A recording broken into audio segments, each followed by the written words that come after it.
ಊಟ ಮಾಡುವಾಗ ಒಂದು ಕೈಯಲ್ಲಿ ಸ್ಪೂನ್ ಇರುತ್ತೆ, ಇನ್ನೊಂದು ಕೈಯಲ್ಲಿ ಫೋನ್ ಇರುತ್ತೆ. ಸೊ ಆ ಒಂದು ಸಿಸ್ಟಮಲ್ಲಿ ನಾವಿರುವಾಗ ನೀವು ಎರಡು ಕೈಯಲ್ಲೂ ಬರೆದು ವರ್ಲ್ಡ್ ರೆಕಾರ್ಡ್ ಮಾಡಿದ್ದೀರ. ಸೊ ನಿಮ್ಗೆ ಯಾವ ಥರ ಮೆಮೊರಿ ಪವರ್ಸ್ ಅಥವಾ ಸೆಂಟೆನ್ಸಾ, ವರ್ಡ್ಸಾ ಅಥವಾ ಟಂಗ್ ಟ್ವಿಸ್ಟರ್ಸಾ? ಯೂಶಲಿ ನಾವು ಶೋ ಮಾಡೋದು ಲೈಕ್ ಒಂದು ಆ್ಯಕ್ಚುಲಿ 1,000 ವಸ್ತು ಹೇಳಿದರೆ ಅದನ್ನು ರಿಪೀಟ್ ಮಾಡ್ಬೋದು. 1,000 ಅದರ ಪ್ರಾಕ್ಟೀಸಲ್ಲಿ ಇದ್ದೇನೆ ನಾನು. ಮತ್ತು ಇನ್ನೊಂದು ಏನಂದರೆ ಸ್ವರೂಪದಲ್ಲಿ ಕೈಯಲ್ಲಿ ನೀವು ಮೊಬೈಲ್ ನಂಬರನ್ನು ಕೊಟ್ಟರೆ ಕೂಡಲೇ ಮೊಬೈಲ್ ನಂಬರನ್ನು ಹೇಳ್ತೇವೆ. ಮತ್ತು ಈ ಸೋಷಿಯಲ್ ಸೈನ್ಸಲ್ಲಿ ತುಂಬ ಡೇಟ್ಸ್ ಇರ್ತದಲ್ಲ, ಅದನ್ನು ನೆನ್ಪಿಟ್ಕೊಳ್ಳಿ ಕೂಡ ನಮ್ಮ ಮೆಮೊರಿ ಟೆಕ್ನಿಕ್ಸನ್ನು ಹಾಕ್ಕೊಂಡಿದ್ದೀವಿ. ಓಕೆ, ಈಗ ನಾನು ನಿಮಗೆ ಹೆಸರನ್ನು ಹೇಳಬೇಕಲ್ಲ, ನೀವು ಅದನ್ನು ಡ್ರಾ ಮಾಡಿ ತೋರಿಸ್ತೀರಿ. ಎಸ್, ಆರ್ಟ್ ರೆಡಿ ಆಗಿದೆ. ಒಂದು ಹೆಸರನ್ನು ಕೊಟ್ಟಿದ್ದೆ ಇವರಿಗೆ. ಸೊ ಅದರದ್ದು ಒಂದು ಆರ್ಟನ್ನು ರೆಡಿ ಮಾಡಿದರೆ. ಸೊ ಇದನ್ನೀಗ ಇದು ಮಾಡಿರುವಂಥ ಆರ್ಟ್ ನನಗೂ ಕೂಡ ಎಂತ ಗೊತ್ತಾಗ್ತಿಲ್ಲ. ಸೊ ಇದಕ್ಕೊಂದು ಆನ್ಸರನ್ನು ಇವ್ರ ಹತ್ರ ನೋಡಿ, ನನಗೆ ಮತ್ತು ಇವರಿಗೆ ಬಿಟ್ಟು ಹೆಸರು ಯಾರಿಗೂ ಕೂಡ ಗೊತ್ತಿಲ್ಲ. ಈಗ ಅವ್ರು ಗೆಸ್ ಮಾಡಿದ್ಮೇಲೆ ಎಲ್ಲರಿಗೂ ಕೂಡ ಹೆಸರು ಏನು ಅನ್ನೋದು ಗೊತ್ತಾಗ್ತದೆ. ಈಗ ನಾನೊಂದು ಲೆಸನ್ ಕ್ವಶನ್ ಆನ್ಸರ್ಸನ್ನು ಕೈಯಲ್ಲೇ ಹೇಳ್ಬೋದು, ಆನ್ಸರ್ ಕೂಡ ಮಕ್ಕಳು ಕೈಯಲ್ಲೇ ಹೇಳ್ತಾರೆ. ಅಂದರೆ ಮೂಲ ಉದ್ದೇಶ ಏನಂದರೆ ಹಾಗೆ ಆದರೂ ಕಲಿತೇವಲ್ಲ ಅಂತ. ಈಗ ನಾನೊಂದು ಹೆಸರನ್ನು ಕೊಡ್ತಿದ್ದೀನಿ ಅವರಿಗೆ, ಆದಿಸ್ವರೂಪ್ ಅವರಿಗೆ. ಅವರದನ್ನು ಐ ಲ್ಯಾಂಗ್ವೇಜಲ್ಲಿ ಕಣ್ಣಿನ ಭಾಷೆ ಮೂಲಕ ಪ್ರಸನ್ನ ಅವರಿಗೆ ಹೇಳ್ಕೊಡ್ತಿದ್ದಾರೆ. ನಾನಂತೂ ಸೂಪರ್ ಡೂಪರ್ ಎಕ್ಸೈಟೆಡ್ ಆಗಿದ್ದೀನಿ ಹೇಗೆ ಅದನ್ನು ಮಾಡ್ತಾರೆ ಅಂತ. ಎಸ್, ಹೆಸರು ಬರೆದಿದ್ದೀನಿ. ಈಗ ಪ್ರಸನ್ನ ಅವರಿಗೆ ತೋರಿಸ್ತಾ ಇಲ್ಲ, ಆದಿಸ್ವರೂಪ್ ಅವರಿಗೆ ಆ ಹೆಸರನ್ನು ತೋರಿಸ್ತಾ ಇದ್ದೀನಿ. ಎಸ್, ಓಕೆ ಅಲ್ಲ? ಓಕೆ.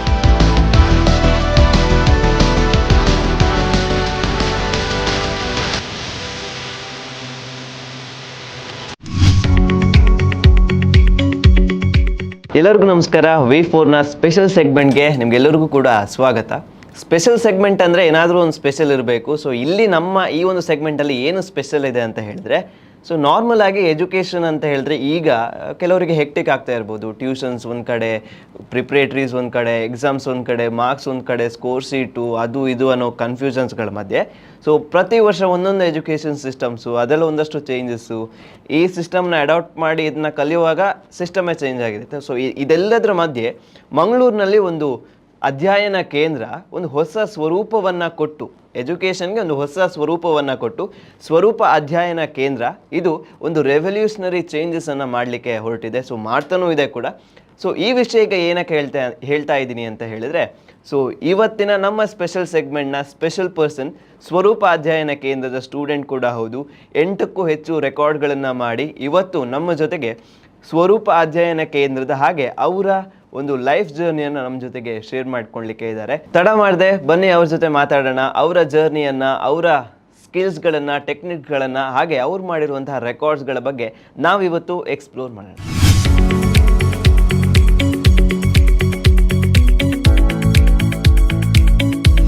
ನಮ್ಮ ಜೊತೆಗೆ ಇವತ್ತು ಆದಿಸ್ವರೂಪ್ ಅವರು ಇದ್ದಾರೆ. ಮ್ಯಾಮ್, ಕಾರ್ಯಕ್ರಮಕ್ಕೆ ನಮಸ್ಕಾರ. ನಮಸ್ತೆ. ಹೇಗಿದ್ದೀರಾ? ಚೆನ್ನಾಗಿದೆ. ನೀವು? ನಾವು ಆರಾಮ್. ಹೇಗಿದೆ ಲೈಫ್? ಅಂದರೆ ನಾವೆಲ್ಲ ಕಲಿತು ಎಜುಕೇಷನ್ ಸಿಸ್ಟಮಿನ ಇನ್ನೊಂದು ವೇಯಲ್ಲಿ ಕಲಿತಾ ಇದ್ದಾರೆ ಎಜುಕೇಷನ್ನ. ಸೊ ಹೇಗೆ ಅನ್ನಿಸ್ತಿದೆ ನಿಮಗೆ? ತುಂಬ ಗಮ್ಮತ್ತು ಮತ್ತು ಜಾಸ್ತಿ ಅಪರ್ಚುನಿಟಿ ಅಂತ ಅನಿಸ್ತದೆ. ತುಂಬ ಸಮಯ ನಾನು ಬೆಳೆಸಲಿಕ್ಕೆ ಸಿಗ್ತದೆ ಅಂತ ಅನಿಸ್ತದೆ. ಸೊ ಈಗ ನೀವು ನಾರ್ಮಲ್ ಎಜುಕೇಷನ್ ಸಿಸ್ಟಮ್ನ ನೋಡಿರಬಹುದು. ಕ್ಲಾಸ್ 9 ಗಂಟೆಯಿಂದ 5 ಗಂಟೆಗೆ, 4 ಗಂಟೆ ಬೆಲ್, 1 ಗಂಟೆಗೆ ಒಂದು ಬೆಲ್ಲು, ಮಧ್ಯಾಹ್ನ 1:45 ಗಂಟೆ ಲಂಚ್ ಬ್ರೇಕ್ ಇದೆ. ಸೊ ನಿಮ್ಮ ಎಜುಕೇಷನ್ ಸಿಸ್ಟಮ್ ಇದಕ್ಕಿಂತ ಹೇಗೆ ಡಿಫ್ರೆಂಟ್ ಆಗಿದೆ? ನಮ್ದು ಆ್ಯಕ್ಚುಲಿ ಪಿರಿಯಡ್ ಬೆಲ್ ಅಥವಾ ನೋಟ್ಸ್ ಬರೆಯೋದು ಆ ಥರ ಜಾಸ್ತಿ ಇಲ್ಲ. ಪಿರಿಯಡ್ ಬೆಲ್ ಅಂತೂ ಖಂಡಿತ ಇಲ್ಲ. ನೋಟ್ಸ್ ನಾವು ಬರಿತೇವೆ, ಆದರೆ ಹೆಚ್ಚಿನ ಶೈಲಿ ಏನಿರ್ತದೆ ಅಂದರೆ ಚಿತ್ರಗಳೆಲ್ಲ ತುಂಬಿರ್ತದೆ, ಅದು ಮೇಯ್ನಾಗಿ. ಮತ್ತು ಏನೆಲ್ಲ ಆ್ಯಕ್ಟಿವಿಟೀಸ್ ಇದೆಯೋ, ಈಗ ಜಗ್ಲಿಂಗಿಂದ ಹಿಡಿದು ರುಬಿಕ್ ಕ್ಯೂಬ್, ಯಕ್ಷಗಾನ, ಡ್ಯಾನ್ಸ್, ಅದೆಲ್ಲದರೊಳಗೆ ಕೂಡ ಸಬ್ಜೆಕ್ಟ್ ಇರ್ತದೆ.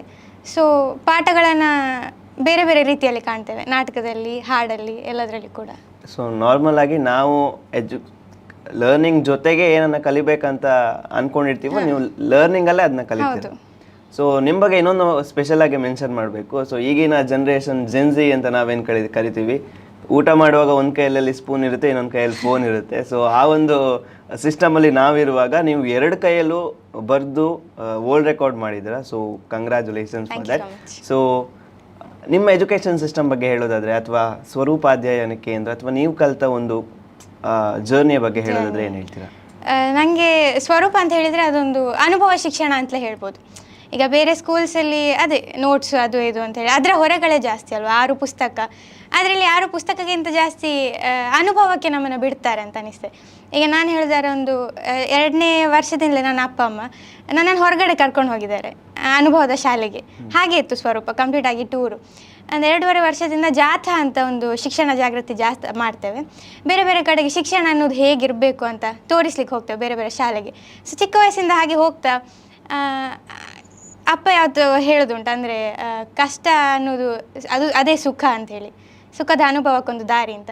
ಸೊ ಅಂಥದ್ದನ್ನೆಲ್ಲ ಸ್ವರೂಪದಲ್ಲಿ ನನಗೆ ಕಲೀಲಿಕ್ಕೆ ಸಿಕ್ಕಿತ್ತು ಅನ್ನಿಸ್ತದೆ. ಒಂದು 1600 ಕೇಂದ್ರದಲ್ಲಿ ಜಾಥಾ ಮಾಡಿದ್ದೇನೆ, ಶೋ ಕೊಟ್ಟಿದ್ದೇನೆ. ಅದರಲ್ಲೇ ಎಲ್ಲ ಕೂಡ ಆಡಿಯನ್ಸಿನ ಕ್ಲಾಪ್ ಇರ್ಬೋದು, ಅಥವಾ ಕೆಲವರಿಗೆ ಇನ್ಸ್ಪೈರ್ ಆದದಿರ್ಬೋದು. ಶಾಲೆ ಸಿಸ್ಟಮ್ ಅಷ್ಟೇ ಅಲ್ಲ, ಅದನ್ನು ಹೊರತಾಗಿ ಇನ್ನೊಂದೇನೋ ಇದೆ ಅಂತ ತೋರಿಸೋದು, ಅದು ನನಗೆ ಇನ್ಸ್ಪೈರ್ ಇತ್ತು ಕೊನೆಗೆ. ಸೊ ಸ್ವರೂಪದಲ್ಲಿ ನಾವು ಡೈಲಿ 2 ಕೈಯಲ್ಲಿ ಬರೆಯೋದಿತ್ತು ನನಗೆ ಮುಂಚೆ. ಸೊ ಒಂದು 2 ವರ್ಷ ಹಾಗೆ ಎಡ ಕೈಯಲ್ಲಿ ಬರಿತಾ ಇದ್ದೆ. ಕೊನೆಗೆ ಕೊರೋನಾ ಟೈಮಲ್ಲಿ ಅನಿಸಿತು 2 ಕೈಯಲ್ಲಿ ಬರಿಬೋದಲ್ಲ ಅಂತ. ಹಾಗೆ ಒಂದು ನಾವು ಇಷ್ಟು ಜನ ಸ್ಟೂಡೆಂಟ್ಸ್ ಸೇರಿ 2 ಕೈಯಲ್ಲಿ ಬರೀಲಿಕ್ಕೆ ಆರಂಭ ಮಾಡಿದ್ವಿ. ಹಾಗೆ ತುಂಬ ಡಿಫ್ರೆಂಟ್ ಆಗಿದೆ ಕಲಿಕೆ. ಸೊ ನಾವು ಒಂದ್ಸತಿ ನಿಮ್ಮ ಸ್ವರೂಪ ಅಧ್ಯಯನ ಕೇಂದ್ರಕ್ಕೆ ಬಂದಾಗ ನಮಗೇನು ಅನಿಸ್ತು ಅಂದರೆ, ಆ್ಯಕ್ಚುಲ್ ಎಜುಕೇಷನ್ ಸಿಸ್ಟಮ್ ಯಾವುದು ಅನ್ನುವಷ್ಟು ಕನ್ಫ್ಯೂಷನ್ ಆಗುವಷ್ಟು ನಿಮ್ಮ ಎಜುಕೇಷನ್ ಸಿಸ್ಟಮ್ ಇತ್ತು, ಅಥವಾ ನೀವು ಕಲಿತಾ ಇದ್ದಿತ್ತು. ಈಗ ನಾರ್ಮಲ್ ಆಗಿ ನಮಗೆ ಇರ್ಬೋದು, ಅಥವಾ ನಾರ್ಮಲ್ ಎಜುಕೇಷನ್ ಸಿಸ್ಟಮಲ್ಲಿ ಯಾರ್ಯಾರು ಇದ್ದಾರೆ, ಸೊ 7th to 10th ಅಥವಾ 10th ಇಂದ PUC, PUC ಇಂದ ಡಿಗ್ರಿಗೆ ನಾರ್ಮಲ್ ಎಜುಕೇಷನ್ ಸಿಸ್ಟಮಲ್ಲೇ ಅದು ಚೇಂಜ್ ಆಗುವಾಗ ಅಥವಾ ಬ್ರೇಕ್ ಡೌನ್ ಆಗುವಾಗ ನಮಗೆ ಅಡ್ಜಸ್ಟ್ ಆಗಲಿಕ್ಕೆ ಕಷ್ಟ ಆಗುತ್ತೆ. ಅಂದರೆ ಒಂದು ಸ್ಟೇಟಲ್ಲಿ ಓದಿರ್ತೀವಿ, CBSEಗೆ ಹೋಗಿರ್ತೀವಿ, ಅಥವಾ NEP ಇರುತ್ತೆ, ಸ್ಟೇಟ್ ಎಜುಕೇಷನ್ ಪಾಲಿಸಿ ಇರುತ್ತೆ. ಸೊ ನೀವು ಈ ಎಜುಕೇಷನ್ ಸಿಸ್ಟಮ್ನ ಅಡಾಪ್ಟ್ ಮಾಡ್ಕೊಳ್ಳಿಕ್ಕೆ ಅಥವಾ ಇದರಿಂದ ಸಪ್ರೇಟ್ ಆಗಿದ್ದೀರಾ. ಸೊ ನಿಮಗೆ ಫಸ್ಟಿಗೆ ಹೇಗೆ, ಎಷ್ಟು ಕಷ್ಟ ಆಯಿತು? ಅಥವಾ ನೀವು ಸ್ಟಾರ್ಟಿಂಗಲ್ಲಿ, ಈಗ ನಾವೆಲ್ಲ ಹೇಳ್ಬೋದು ಸೆಲೆಬ್ರೇಟ್ ಮಾಡ್ತೀವಿ, 9 ರೆಕಾರ್ಡ್ಗಳನ್ನು ಮಾಡಿದ್ದಾರೆ, mirror hand writing technique, double hand writing technique. So initial ಸ್ಟೇಜಲ್ಲಿ ನಿಮ್ಗೆ ಎಷ್ಟು ಕಷ್ಟ ಆಗಿತ್ತು ಇದನ್ನು ಟೆಕ್ನಾಲಜಿ ಅಥವಾ ಈ ಒಂದು ಟೆಕ್ನಿಕ್ಸನ್ನು ಅಡಾಪ್ಟ್ ಮಾಡ್ಕೊಳ್ಳಿಕ್ಕೆ? ನನಗೆ ಆ್ಯಕ್ಚುಲಿ ಸ್ವರೂಪವನ್ನು ಅಡಾಪ್ಟ್ ಮಾಡುವ ಯಾವುದು ಕಷ್ಟ ಇರಲಿಲ್ಲ. ಯಾಕಂದರೆ ಚಿಕ್ಕವಳಿಂದ ನಾನು ಸ್ಕೂಲಿಗೆ ಹೋಗಲಿಲ್ಲ. ಅಂದರೆ ಚಿಕ್ಕವಳಿಂದ ಸ್ವರೂಪದಲ್ಲೇ ಬೆಳೆದದ್ದು, ಸ್ವರೂಪದ ಸ್ಟೂಡೆಂಟ್ಸ್ ಒಟ್ಟಿಗೆ. ಅಂದರೆ ಕೆಲವೊಮ್ಮೆ ಕೇಳೋದುಂಟು, ಆದಿಗೆ ಹೇಗೆ ಓದುವ ಗುಣ ಬಂತು ಅಥವಾ ಬರೆಯುವ ಗುಣ ಹೇಗೆ ಬಂತು. ಕೆಲವು ಪುಸ್ತಕಗಳನ್ನು ಬರಿಬೇಕಂತಿದ್ದೇನೆ, ಈಗಾಗಲೇ ಒಂದು ಬರೆದಿದ್ದೇನೆ. ಸೊ ಅದು ಹೇಗೆ ಬಂತು ಗುಣ ಅಂತ ಕೇಳುವಾಗ, ಆ ಫೀಲ್ಡ್ಗೆ ನನ್ನ ಅಪ್ಪ ಅಮ್ಮ ಕರ್ಕೊಂಡು ಹೋಗಿದ್ದಾರೆ ಅಂತ ಅದು ಸ್ವರೂಪದಲ್ಲಿ ಸಿಕ್ಕಿತ್ತು ನನಗೆ. ಸೊ ಒಂದು 4ನೇ ಕ್ಲಾಸಲ್ಲಿ ಇರಬೇಕಾದ್ರೆ ನಾನೊಮ್ಮೆ ಹೇಳಿದ್ದೆ ಅಪ್ಪನಿಗೆ, ನಾನೊಮ್ಮೆ ಸ್ಕೂಲಿಗೆ ಹೋಗಿ ಬರ್ತೇನೆ ಅಂತ. ಇಲ್ಲೇ ಮಣ್ಣಗುಡ್ಡದ್ದು ಸ್ಕೂಲಿಗೆ ಹೋಗಿದ್ದೆ. ಅಲ್ಲಿ ಕೂಡ ಒಂದು 15 ದಿನ ಹೋಗಿ ಆಮೇಲೆ ಚೀಟಿ ಕೊಟ್ಟು ಬಂದಿದ್ದೆ, ನನಗೆ ಬೇರೆ ಕೆಲಸ ಉಂಟು, ಎಕ್ಸಾಮ್ ಇದ್ದಾಗ ಕರೀರಿ ಅಂತ. ಸೊ ಅಲ್ಲಿಂದ ನಂದು ಆರಾಮ, ಅಂದರೆ ಸ್ವರೂಪ ಬಿಟ್ಟು ಬೇರೆಗೆ ಸ್ವಲ್ಪ ಕಷ್ಟ ಆಯಿತು ಹೊಂದಿಕೊಳ್ಳಿಕ್ಕೆ. ಸೊ ಆ ಮಣ್ಣಗುಡ್ಡ ಸ್ಕೂಲಲ್ಲಿ 15 ಡೇಸ್ ಹೇಗಿತ್ತು ಜರ್ನಿ ನಿಮ್ಮದು? ನನಗೆ ಆ್ಯಕ್ಚುಲಿ ಕ್ಲಾಸಲ್ಲಿ ಕುತ್ಕೊಳ್ಳಿಕ್ಕೆ ಕಷ್ಟ ಆಗ್ತಿತ್ತು, ಯಾಕೆಂದರೆ ಸ್ವರೂಪದಲ್ಲಿ ಆ್ಯಕ್ಟಿವಿಟೀಸ್ ಜಾಸ್ತಿ ಇರ್ತಿತ್ತು. ಮತ್ತು ಅವರು ಪಾಠ ಮುಗಿಸುವಷ್ಟರಲ್ಲಿ ನಂದು ಓದಿ ಆಗಿರ್ತಿತ್ತು. ಸೊ ಯಾಕೆ ಮತ್ತೆ ಕೇಳಬೇಕು ಅದೇ ಲೈನ್ಸನ್ನು ಮತ್ತೆ ಗಮ್ಮತ್ತೇನೆಂದರೆ, ನನ್ನ ಕ್ಲಾಸ್ಮೇಟ್ಸ್ ಎಲ್ಲ ನಾನೇ ಮನೆಗೆ ಕರ್ಕೊಂಡು ಬಂದು ಅವ್ರಿಗೆ ಇಂಗ್ಲೀಷ್ ನಾನು ಪಾಠ ಮಾಡ್ತಿದ್ದೆ. ಆ ಥರದ್ದೆಲ್ಲ ಹುಚ್ಚಾಟ ಇತ್ತು. ಟೀಚರ್ ಪಾಠ ಕೇಳಕ್ಕೆ ಹೋಗಿ ನೀವೇ ಟೀಚರ್? ಹೌದು, ಹಾಗೆ ಆಗ್ತಿತ್ತು. ಸೊ ನನಗೆ ಅಂದರೆ ತುಂಬ ಹೊತ್ತು ಕೇಳಲಿಕ್ಕೆ ಆಗ್ತಿತ್ತು. ನಾನು ತುಂಬ ಚಿತ್ರ ಮಾಡ್ಕೊಂಡೇ ಇರೋದು, ಅಥವಾ ಕೈಯಲ್ಲೇನೋ ಮಾಡ್ತಾ ಇರಬೇಕು. ಕ್ರಮ ಉಂಟಲ್ಲ, ಎಂತ ಮಾಡಬೇಡ ನನ್ನನ್ನು ನೋಡು ಅಂತ. ಸ್ವರೂಪದಲ್ಲ ಕ್ರಮ ಇಲ್ಲ. ನನ್ನನ್ನು ಯಾಕೆ ನೋಡ್ತಿದ್ದೆ, ಕೆಲಸ ಇಲ್ವೋ ಬೇರೆ ಅಂತ ಕೇಳ, ನಿಮಗೆ ಬೇರೆ ಕೆಲಸ ಇಲ್ವೋ ಅನ್ನೋ ನಮ್ಮ ಸ್ಲೋಗನ್. ಸೊ ಅದೇ ಸ್ಲೋಗನ್ ಕೇಳ್ಕೊಂಡು ಬೆಳೆದವಳು. ಈಗ ಹೊಸತಾಗಿ LOCSಗೆ ಹೋಗ್ತಾ ಇದ್ದೇನೆ, BA ಸೈಕಾಲಜಿ. ಚೆನ್ನಾಗಿದೆ. ಒಂದು 2 ಕೂಡ ಸಿಸ್ಟಮ್ ನನಗೆ ಗೊತ್ತಿರಬೇಕಲ್ವ ಅಂತ, 2 ಬ್ಯಾಲೆನ್ಸ್ ಆಗಿದ್ದರೆ ಹೆಚ್ಚಾಗಿ ಬೆಳಿಬೋದು ಅಂತ ಅನಿಸಿತು. ಸೊ ಈಗ ಅದು ನಿಮಗೆ ಮ್ಯಾನೇಜ್ ಮಾಡಲಿಕ್ಕೆ ಅಥವಾ ಬ್ಯಾಲೆನ್ಸ್ ಮಾಡಲಿಕ್ಕೆ ಖುಷಿ ಕಷ್ಟ ಏನು ಅನಿಸುತ್ತೆ? ಕಷ್ಟ ಆಗ್ತದೆ ಕ್ಲಾಸಲ್ಲಿ ಕೂತ್ಕೊಳ್ಳಿಕ್ಕೆ, ಬಟ್ LOCS ತುಂಬ ಡಿಫ್ರೆಂಟ್ ಆಗಿ ಉಂಟು. ಹಾಗಾಗಿ ನಾನು ಅವ್ರ ಹತ್ರ ಕೇಳ್ಕೊಂಡಿದ್ದೇನೆ ಟೀಚರ್ಸ್ ಹತ್ರ, ನನ್ನ ಕೆಲಸ ನಾನು ಮಾಡ್ತೇನೆ. ಸೊ ಅಂದರೆ ಚಿತ್ರ ಮಾಡ್ತಾ ಇರ್ತೇನೆ ನೋಟ್ಸಲ್ಲಿ ಕೂಡ ಈಗ. ಸೊ ಡಿಫ್ರೆಂಟ್ ಆದ ಕಲಿಕೆಯನ್ನು ನಾನು ಬಿಡಲಿಲ್ಲ, ಹಾಗೆ ಇದ್ದೇನೆ. ಈಗ ನೀವು ಒಂದು 18-19 ವರ್ಷ ಸ್ವರೂಪ ಅಧ್ಯಯನ ಕೇಂದ್ರದಲ್ಲಿ ಓದಿ, ಈಗ ಒಂದು ನಾರ್ಮಲ್ ಎಜುಕೇಷನ್ ಸಿಸ್ಟಮಲ್ಲಿ ನೀವು ಕಲಿತಾ ಇದ್ದೀರ. ಸೊ ಆ ಶಿಫ್ಟ್ ಹೇಗೆ ಅನ್ನಿಸ್ತು ನಿಮಗೆ? ಅಂದರೆ ಸಡನ್ನಾಗಿ ಒಂದು ಹೊಸ ಲೋಕಕ್ಕೆ, ಒಂದು ಹೊಸ ಎನ್ವಿರಾನ್ಮೆಂಟಿಗೆ, ಒಂದಷ್ಟು ಜನ ಜೊತೆ ಬೆರೆಯೋದು, ಅಥವಾ ಅಲ್ಲಿನ ಒಂದು ಸಿಸ್ಟಮ್ ಎಜುಕೇಷನ್ಸ್ಗಳನ್ನು, ನೋಟ್ಸ್ ಆಗಿರಲಿ, ಸಿಲೆಬಸ್ ಆಗಿರಲಿ, ಸೊ ಅದನ್ನೆಲ್ಲ ಅಡಾಪ್ಟ್ ಮಾಡ್ಕೊಳ್ಳಿಕ್ಕೆ ಹೇಗೆ, ಎಷ್ಟು ಕಷ್ಟ ಆಯಿತು ಅಥವಾ ಎಷ್ಟು ಖುಷಿ ಆಯಿತು? ನೋಟ್ಸ್ ಸಿಲೆಬಸ್ ನನಗೆ ಯಾವತ್ತು ಇಂಟ್ರೆಸ್ಟಿಂಗ್ ಓದಲಿಕ್ಕೆ. ಕಷ್ಟ ನನಗೆ ಆದದಂದರೆ ಸುಮ್ಮನೆ ಐಡಲ್ ಆಗಿ ಕುತ್ಕೊಳ್ಳೋದು ನನಗೆ ತುಂಬ ಕಷ್ಟ. ಬಟ್ ಆ್ಯಕ್ಟಿವಿಟೀಸಿಗೆ ಜಾಸ್ತಿ ಹೋಗ್ತಾ ಇರ್ತೇನೆ. ಮತ್ತು ನಾನು ಆ್ಯಕ್ಚುಲಿ 50% ಕಾಲೇಜಲ್ಲಿದ್ದರೆ ಇನ್ನು ಉಳಿದ ಸಮಯ ಸ್ವರೂಪಕ್ಕೆ ಕೊಡ್ತೇನೆ. ಸ್ವರೂಪದ ಕ್ಯಾಂಪ್ ಆಗಿರ್ಬೋದು, ಅಥವಾ ಸ್ಟೂಡೆಂಟ್ಸ್ ಒಟ್ಟಿಗೆ ಇರೋದು, ಪ್ರೋಗ್ರಾಮ್ಸ್ ಕೊಡೋದು, ಅದಕ್ಕೆ ಜಾಸ್ತಿ ಹೋಗ್ತಾ ಇರ್ತೇನೆ. ಹಾಗಾಗಿ ಹೆಚ್ಚು ಕಷ್ಟ ತಗೊಳ್ಳೋದಿಲ್ಲ ನಾನು. ನನಗೆ ಸ್ವರೂಪಕ್ಕೆ ಹೋಗಬೇಕು ಅಂತ ಅನಿಸಿದ ಕೂಡಲೇ ಬರ್ತೇನೆ ಸ್ವರೂಪಕ್ಕೆ. ಹಾಗೆ ಎಸ್, ಈಗ ನಿಮ್ಮ ಲೈಫ್ನ ಜರ್ನಿಯಲ್ಲಿ, ಸೊ ಇಲ್ಲಿಯ ತನಕ ಜರ್ನಿಯಲ್ಲಿ ಇನ್ ಕೇಸ್ ಸ್ವರೂಪ ಅಧ್ಯಯನ ಕೇಂದ್ರ ಇರಲಿಲ್ಲ ಅಂತ ಹೇಳಿದರೆ ನಿಮ್ಮನ್ನ ಇಮ್ಯಾಜಿನ್ ಮಾಡ್ಕೊಳ್ಬೋದು, ಯಾವ ಪೊಸಿಷನಲ್ಲಿ ಇರ್ತಿದ್ವಿ ಅಥವಾ ಹೇಗಿರ್ತಾ ಇದ್ರಿ? ಮೇ ಬಿ ಲೈಕ್ ಸ್ವರೂಪ ಅನ್ನೋದು ಸಂಸ್ಥೆ ಅದು ನನ್ನ ಅಪ್ಪ ಅಮ್ಮಂದಾದ ಕಾರಣ ಅದನ್ನು ಹೊರತಾಗಿದ್ರೆ ನಾನು ಶಾಲೆಯಲ್ಲೇ ಉಳಿದು ಬಿಡ್ತಿದ್ನೇನು 6 ಸಬ್ಜೆಕ್ಟ್ಗಳೊಳಗೆ. ಚಾನ್ಸ್ ಸಿಕ್ಕಿದ್ರೆ ಸ್ವರೂಪಕ್ಕೆ ಬರ್ತಿದ್ನೇನು. It's such a nice question. ನನಗೆ ಫಸ್ಟ್ ಟೈಮ್ ಕೇಳಿದ್ರೆ ಯಾರೋ ಹೀಗೆ. I am thinking about it.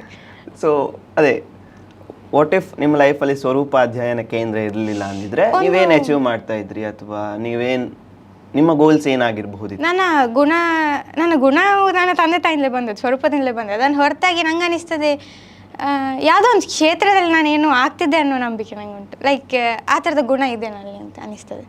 Okay, ಈಗ ಒಂದು ಔಟ್ ಆಫ್ ದ ಬಾಕ್ಸ್ ಇರಬೇಕನ್ನುವ ಮನಸ್ಥಿತಿ ಅದು ಇದೆ ಅನಿಸ್ತದೆ. May be I would be something unique ಅಂತ ಅನಿಸ್ತದೆ. ಓಕೆ, ಅಲ್ಲ ಆಲ್ರೆಡಿ ಈಗ ನೀವು ಯುನೀಕ್ ಆಗಿದ್ದೀರಾ.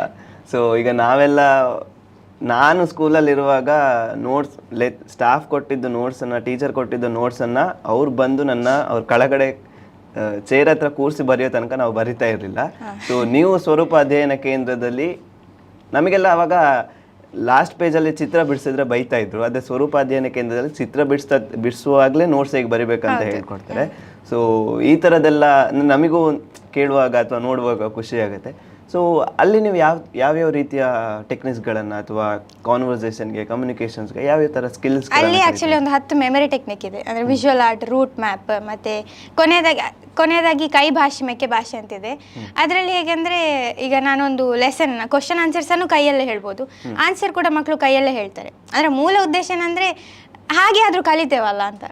ಮೇಯ್ನ್ ಆಗಿ ಚಿತ್ರ ಕೂಡ ಮಾಡಲಿಕ್ಕೆ ಅದೇ ಕಾರಣ. ಚಿತ್ರದಲ್ಲಿ ಕೂಡ ಇರ್ತದೆ, ಸಂಗೀತದಲ್ಲಿ ಕೂಡ ಇರ್ತದೆ, ಎಲ್ಲದರಲ್ಲಿ ಕೂಡ ಪಾಠವನ್ನು ಹಾಕಿರ್ತಾರೆ. ಹಾಗೆ ಕಣ್ಣಿನ ಭಾಷೆ ಅಂತ, ಚಪ್ಪಾಳೆ ಭಾಷೆ, ಕಾಲು ಭಾಷೆ, ಬೇರೆ ಬೇರೆ ಸಂಗೀತ ಭಾಷೆಗಳನ್ನು ನಾವೇ ಮಾಡ್ಕೊಂಡಿದ್ದೇವೆ. ಈಗ ಅದನ್ನು ನೀವು ಅಲೋಷಿಯಸ್ಸಲ್ಲಿ ಅಥವಾ ಈಗ ಎಲ್ಲಿ ಕಲಿತೀರಾ ಅಲ್ಲಿ ಯೂಸ್ ಮಾಡ್ತೀರಾ? ಅಲ್ಲಿ ನಿಮ್ಮ ಫ್ರೆಂಡ್ಸಿಗೆ ಹೇಳ್ತೀರಾ? ಅವ್ರಿಗೆ ಎಷ್ಟು ಖುಷಿ ಇದೆ?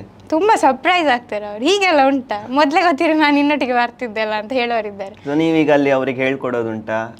ನಾನು ಕೆಲವು ಟೆಕ್ನಿಕ್ಸ್ ಅನ್ನು ಅವರೊಟ್ಟಿಗೆ ಶೇರ್ ಮಾಡ್ತೇನೆ. ಖುಷಿ ಆಗ್ತದೆ, ಎಂಜಾಯ್ ಮಾಡ್ತೇವೆ ತುಂಬ. ಸೊ ಈಗ ನೀವು ನಿಮ್ಮ ಸ್ಪೆಷಾಲಿಟಿ ಅಂತ ಹೇಳಿದ್ರೆ 2 ಹ್ಯಾಂಡ್ ರೈಟಿಂಗ್, ಅಂದರೆ 2 ಕೈಗಳಲ್ಲಿ ಬರೆಯೋದು. ಸೊ ಅದು ಎಷ್ಟು ಕಷ್ಟ ಅಂತ. ಈಗ ನಮಗೆ ಫಸ್ಟ್ ಟೈಮ್ ನಾವು ಒಂದು 5 ವರ್ಷ 6 ವರ್ಷ ತಗೊಳ್ತೀವಿ ನಾವು ಕರೆಕ್ಟಾಗಿ ಬರೀಲಿಕ್ಕೆ. ಸೊ ನೀವು 2 ಕೈಯಲ್ಲೂ ಸೇಮ್ ಸ್ಪೀಡಲ್ಲಿ, ಸೇಮ್ ಟೈಮಿಂಗಲ್ಲಿ ಬರೀತೀರಾ. ಸೊ ಅದು ನಿಮ್ಗೆ ಕಲಿಯುವಾಗ ಅದು ಇನಿಷಿಯಲ್ ಸ್ಟೇಜ್ ಹೇಗಿತ್ತು, ಅದನ್ನ ಹೇಗೆ ಕಲಿತ್ರಿ? ನಂಗೆ ಆ್ಯಕ್ಚುಲಿ ಇನಿಷಿಯಲಿ ನಂದು ಸ್ವಲ್ಪ ವಠಾರ ಮುಂಚೆ ಇದ್ದಾಗ ನನ್ನ ಜೊತೆಗಿದ್ದ ಮಕ್ಕಳು ತುಂಬ ಬರೀತಿದ್ರು. ಸೊ 2.5 ವರ್ಷ ಇರುವಾಗ ನಾನು ಅವ್ರ ಹಾಗೆ ಬರೀಲಿಕ್ಕೆ ಶುರು ಮಾಡಿದ್ದೆ ಅಂತೆ. ಸೊ ಇದು ಕೊರೋನಾ ಟೈಮಲ್ಲಿ ನನಗೆ ಒಂದು ಸಿಟ್ಟು ಬಂದದ್ದು, ನಂಗೆ ಗೂಗಲ್ ಹತ್ರ ನನ್ನ ಹೆಸರು ಹೇಳಿಸ್ಬೇಕು ಅಂತ.